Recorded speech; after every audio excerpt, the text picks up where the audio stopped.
في همة حب الأنام। কোথায় আউযুবিল্লাহ পড়বো আর কোথায় বিসমিল্লাহ পড়বো, অনেকে এই বিষয়টা পুরোপুরি ধরতে পারেন না যে আউযুবিল্লাহ কোথায় পাঠ করব আর বিসমিল্লাহ কোথায় পাঠ করব। যেখানে যেটা পাঠ করার দরকার, যেখানে যেটা পড়ার দরকার, সেখানে সেটাই পাঠ করতে হবে। বিসমিল্লাহির রহমানির রহিম বা বিসমিল্লাহ, এটা পাঠ করতে হবে যেই কোনো ভালো কাজের শুরুতে। যেই কোনো বৈধ কাজ, যেই কোনো ভালো কাজের শুরুতে কি পাঠ করতে হবে? বিসমিল্লাহির রহমানির রহিম পাঠ করতে হবে। বিশেষভাবে কোনো কোনো হাদিসে কোনো কোনো আমলের শুরুতে বিসমিল্লাহ পাঠ করার কথা বলা আছে, সেখানে সেই আমলের শুরুতে, সেই কাজের শুরুতে বিসমিল্লাহ পড়তে হবে। যেমন খাবারের শুরুতে বিসমিল্লাহ পাঠ করতে হবে, মসজিদে প্রবেশের সময় বিসমিল্লাহ পাঠ করতে হবে, বাসায় ঢোকার সময় বিসমিল্লাহ পাঠ করতে হবে, বাসা থেকে বের হওয়ার সময়ও কি করতে হবে? বিসমিল্লাহ পাঠ করতে হবে।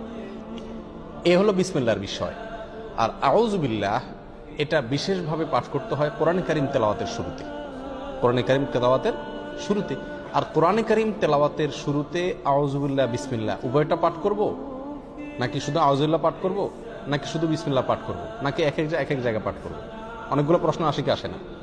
এটার উত্তর হলো, যখন আমরা কোরআন কারীমের তেলাওয়াত শুরু করব, সেটা নামাজে হোক, নামাজের বাইরে হোক, যে অবস্থায় হোক না কেন, যদি আমরা কোরআন কারীমের তেলাওয়াত শুরু করি, তাহলে আউযুবিল্লাহ পাঠ করতে হবে।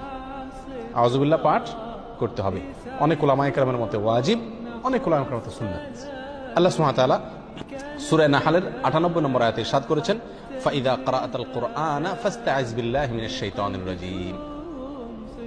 সুতরাং যখন তুমি কোরআন পাঠ করবে, তখন তুমি শয়তান, বিতাড়িত শয়তান থেকে আল্লাহর কাছে আশ্রয় প্রার্থনা করবে, অর্থাৎ আউযুবিল্লাহি মিনাশ শাইতানির রাজীম পাঠ করবে।